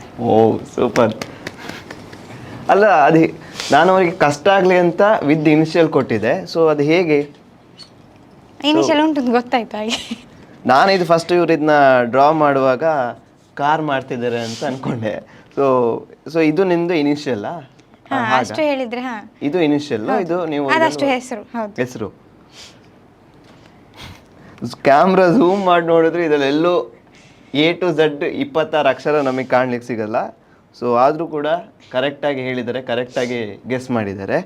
S S, ನೀವು ಇಷ್ಟೆಲ್ಲ ಹೇಳಿದ್ರಲ್ಲ ಒಂದಷ್ಟು ಟೆಕ್ನಿಕ್ಗಳನ್ನು, ಇದೊಂದು ಹಿಂಟ್ ಕೊಡ್ಬೋದು, ಅದು ಹೇಗೆ ನೀವು ಕಲಿತೀರಾ, ಹೇಗೆ ಮಾಡ್ತೀರಾ ಅನ್ನೋದು? ನಮ್ಮ ಹತ್ರ ತುಂಬ ಸಿಂಬಲ್ಸ್ ಉಂಟು 1000ದವರೆಗೆ. ಸೊ ಆ ಸಿಂಬಲ್ಸ್ಗಳಲ್ಲೆಲ್ಲ ಅಕ್ಷರಗಳು ಅಡಗಿದೆ. ಸೊ ಅದನ್ನು ಪ್ರಾಕ್ಟೀಸ್ ಮಾಡ್ಕೊಂಡು ಹೀಗೆ ಮಾಡ್ತೇವೆ. ಸೊ ಫಸ್ಟಿಗೆ ನೀವು ಸಿಂಬಲ್ಸ್ಗಳನ್ನು ಕಲಿತೀರಾ, ಅದಾದಮೇಲೆ ಜಾಯಿಂಟ್ ಮಾಡಿ ಪ್ರಾಕ್ಟೀಸ್ ಮಾಡ್ತೇವೆ. ಓಕೆ. ಎಸ್, ಈಗ 3 ಟೆಕ್ನಿಕ್ಗಳನ್ನು ನೀವು ಹೇಳಿದ್ವಿ. ಸೊ ಇನ್ನೊಂದು ಯಾವ್ದಾದ್ರು ಒಂದು ಟೆಕ್ನಿಕ್ನ ನಮ್ಮ ಮುಂದೆ ಡೆಮೋ ಪ್ರೆಸೆಂಟ್ ಮಾಡ್ಬೋದಿದೆ? ಯಾವುದನ್ನು ಮಾಡಿ? ಇನ್ನೊಂದು ಕಣ್ಣು ಭಾಷೆ ಅಂತಿದೆ, ಐ ಲ್ಯಾಂಗ್ವೇಜ್ ಅಲ್ಲೇ ಮಾತಾಡ್ತೇವೆ. ಸುಮಾರು ಜನಕ್ಕೆ ಇದು ಇನ್ಸ್ಪೈರ್ ಆಗ್ಬೋದು. ಕಣ್ಣು ಭಾಷೆ ಅದು ಹೇಗೆ ಮಾತಾಡ್ತೀರಾ? ಸೊ ಕಣ್ಣಲ್ಲೇ ನೀವು ಹೆಸರು ಅಥವಾ ಮೊಬೈಲ್ ನಂಬರ್ ಏನಾದರೂ ಹಾಗೆ. ಈಗ ಒಂದು ಹೆಸರು ನೀವು ಅಲ್ಲ, ಈಗ ಒಂದು ಡೌಟ್, ಈಗ ಹ್ಯಾಂಡ್ ಲ್ಯಾಂಗ್ವೇಜ್ ಅಥವಾ ಈ ಕ್ಲಾಪ್ ಅಲ್ಲಿ ಅದೇ ಸುಮಾರು ತರ ಮಾಡ್ಬೋದು. ನಾವು ಕಣ್ಣಲ್ಲಿ ಕಾಲು ಹಿಂಗೆ 2 ಸತಿ ಅಂದ್ರೆ ಬ್ಲಿಂಕ್ ಮಾಡಿದ್ರೆ ಆಯ್ತು, ಅದ್ರಲ್ಲೇ ನೀವು ಅದರಲ್ಲಿ ಕೂಡ ಹೇಳ್ತೇವೆ. ನನಗಂತೂ ಇದ್ದಂತೂ ನಾನು ನೋಡ್ಲೇಬೇಕು. ಎಸ್, ಈಗ ನಾನು ನಿಮಗೆ ಹೆಸರನ್ನ ಬರೆದು ಕೊಡ್ಬೇಕು, ಇವರು ಅದನ್ನ ನಾನು ಅವನಿಗೆ ಹೇಳ್ತೇನೆ. ಈ ಸಲ ಉಲ್ಟಾ ಮಾಡು, ಹೆಸರನ್ನ ನೀವು ಅದನ್ನ ಹೆಸರಾಗ್ಬೋದು, ಹೆಸರು ಬರೆದು ಕೊಡ್ಬೇಕಾ? ಎಸ್, ಈಗ ನಾನೊಂದು ಹೆಸರನ್ನ ಕೊಡ್ತಿದ್ದೀನಿ ಅವರಿಗೆ, ಆದಿಸ್ವರೂಪ್ ಅವರಿಗೆ. ಅವರದನ್ನ ಐ ಲ್ಯಾಂಗ್ವೇಜ್ ಅಲ್ಲಿ ಕಣ್ಣಿನ ಭಾಷೆ ಮೂಲಕ ಪ್ರಸನ್ನ ಅವರಿಗೆ ಹೇಳ್ಕೊಡ್ತಿದ್ದಾರೆ. ನಾನಂತೂ ಸೂಪರ್ ಡೂಪರ್ ಎಕ್ಸೈಟೆಡ್ ಆಗಿದ್ದೀನಿ ಹೇಗೆ ಇದನ್ನು ಮಾಡ್ತಾರೆ ಅಂತ. ಎಸ್, ಈಗ ನಾನೀಗ ಥಿಂಕ್ ಮಾಡ್ಬೇಕು ಯಾರು ಹೆಸರು ಕೊಡಲಿ ಅಂತ. ಲಾಂಗ್ ಫಾರ್ಮೇಟ್ ಹೆಸರು ಆಯಿತು, ವಿತ್ ಇನಿಷಿಯಲ್ಸ್ಗಳನ್ನೆಲ್ಲ ಕೊಟ್ಟಾಯಿತು. ಎಸ್, ಈಗ ನೋಡುವ.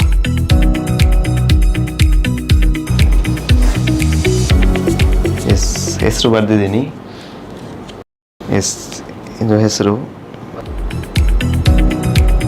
ಎಸ್, ಈಗ ಒಂದು ಹೆಸರಿನ ಜೊತೆಗೆ ಒಂದು ಸರ್ನೇಮನ್ನು ಕೂಡ ಕೊಟ್ಟಿದ್ದೀನಿ, ನೋಡುವ ಹೇಗೆ ಅಂತ. ಈಗ ಪ್ರಸನ್ನ ಅವರಿಗೆ ತೋರಿಸ್ತಾ ಇಲ್ಲ, ಆದಿಸ್ವರೂಪ್ ಅವರಿಗೆ ಆ ಹೆಸರನ್ನ ತೋರಿಸ್ತಾ ಇದ್ದೀನಿ. ಓಕೆ ಅಲ್ಲ? ಓಕೆ.